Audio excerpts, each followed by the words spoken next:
This is terrorism. Never mind the fact that K1 didn't have a gun. He wasn't pointing a gun at the aircraft. But stopping an aircraft from taking off is terrorism. He wouldn't try this abroad. Even in West African country here, he wouldn't try this. This is why it is very bad to set a dangerous precedent. The other day it was Oshomole who blocked the airport terminal gate, prevented passengers from leaving or entering because he missed his flight. And considering that he is a senator, nothing happened to him. But this time around, it seems they are making effort to punish K1.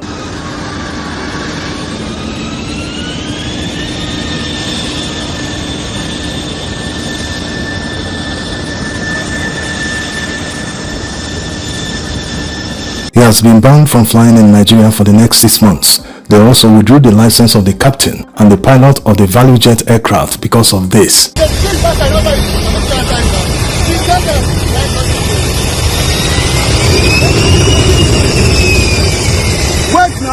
Wait now, say you come, why you not wait? That's a very dangerous move. The pilot would have not only caused serious harm, she would have also damaged the aircraft. Yes, obviously this is coming from frustration, having tried for so long to taxi for takeoff, and K1 has been preventing her from taking off.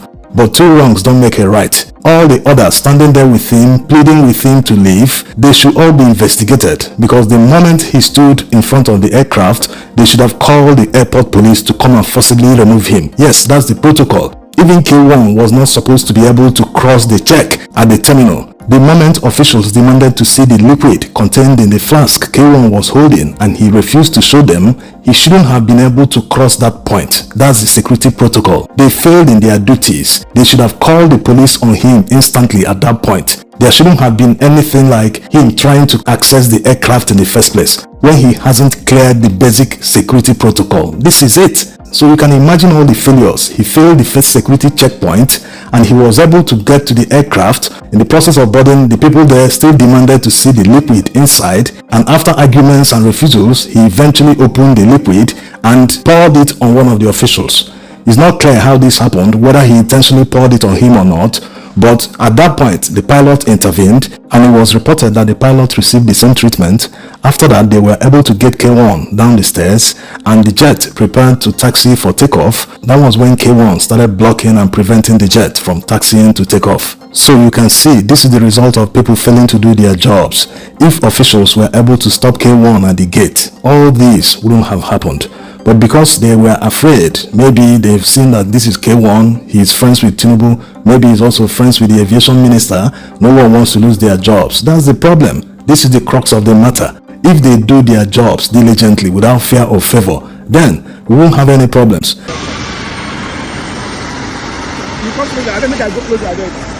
It's so shameful how K1 conducted himself. Looking at this video, you can compare it to how Aberos, all those people that collect money from drivers in the streets of Lagos and other parts of the country, how they block vehicles. This is exactly what they did here, blocking a jet from taxiing for takeoff. Can you imagine this? And he's very lucky that this is a small jet. If it were to be a very big one, the volume of air that the jet sucks into the engine might have even sucked him. Yes. So they need to set an example with one person so that others will learn. The other day it was Oshomole, today it is K1. Who knows who the next person will be? They need to charge him, even if it's not for terrorism, but they need to charge him for something so that he would learn his lessons. Like already confirmed that it was alcohol in the flask, so he was under the influence of alcohol trying to board an aircraft. He couldn't even obey simple instructions of officials. Yes. Once you're traveling, you have to follow travel protocols. You have to follow all security protocols because it's not just to protect others, it is also to protect you that they are questioning. That's how it works. But we all know here, everything goes. Many people are so lawless, they're not even ashamed of that. How can someone like him, K1, be openly conducting himself this way in public? It doesn't make any sense. At least he's a popular person that people know. He's a musician. He should be able to comport himself in a civil manner, in a way that shows he's living an exemplary life. Many people look up to him as their idol. Behaving this way in public, behaving like a thug, belittles his personality. Whatever might have been the disagreement, whatever made officials to prevent him from boarding, he shouldn't have resorted to stopping a jet from taxiing to take off. Yes, as you can see the way the pilot moved, it would have resulted in something else. Yes, and obviously if someone is drunk, he's not supposed to go and fly. These are basics people should know. If you know that you're so drunk, why not shelve the travel till when you're sober? That's what it's supposed to be. As a matter of fact, if you're drunk, you're not supposed to be in public. You're supposed to lie low somewhere till you get back your normal self. Because obviously when you are under the influence, it can change your behavior. This is not in any way trying to exonerate K1 from what he did. No, he should own it up like a man.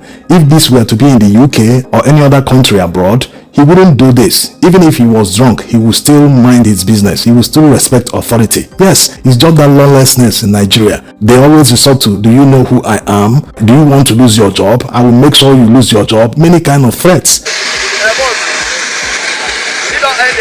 This is why Nigeria must work for everyone, so that workers can do their jobs without fear or favor. Yes, a situation where Nigeria works, no worker or official, once they are doing the right thing, they will not be afraid of losing their jobs. They will simply be professional and do their jobs in a professional way so as to save lives and property. Every day on social media, you see videos of people being removed from aircrafts. People who didn't even commit up to 10% of what K1 did in this case. In some cases, it's just the fact that the pilot didn't like the way a passenger responded to him or spoke to him. He will simply call security on the person and they will get into the aircraft and forcibly remove the person. Yes, but in this situation, they refused to do that. First time he refused the officials was where they were supposed to stop him from further traveling. They would have stopped him there until they see the substance or the liquid inside the flask. They failed to do that. Even at this point, what they should have done was to tell the pilot to hold on. They will call security and the security will forcibly remove him before they will now signal to the pilot that is now safe to taxi for takeoff. They failed to do all that.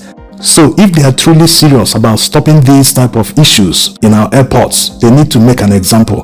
They need to punish officials who failed to stop K1 at the initial stage where he was supposed to show them the liquid inside the flask, where he failed to clear security. Who cleared him after not showing the liquid? Yes, they should get to the root of the matter. That's if they are really serious about solving these types of issues. It doesn't portray Nigeria in good light. How can one individual be bigger or larger than the entire security team at the airport? They had one job. That job was to stop K1 or any other passenger for that matter who fails to clear security.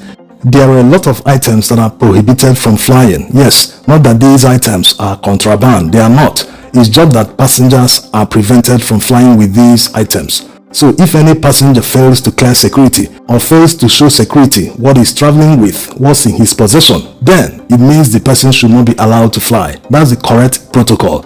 So these officials that failed to stop K1, and there's no excuse that he overpowered them. No, they didn't even call security in the first place. Airport security men are armed. We have airport police. They could have called them that they had an emergency, that there's an unruly passenger who is refusing orders. The security would have removed the passenger and even charged him. If they involved the police could have charged him to court for anything, terrorism, anything at all. So all these they need to do if they want to prove to Nigerians that they are working hard to stop all these embarrassing incidents in our airports. The Aviation Minister Festus Keyamo released a statement. He was the one that told officials to ban K1 from flying. He found it unjustifiable after hearing that they only punished the pilot and the captain. And after watching this video, which he posted by the way, he found it unfair that only the pilot and the captain were punished. So they need to prove to Nigerians that they are really working hard, that they don't look at faces, that they don't treat VIPs differently. In a country that works, everyone should be equal in the eyes of the law. Thanks for watching.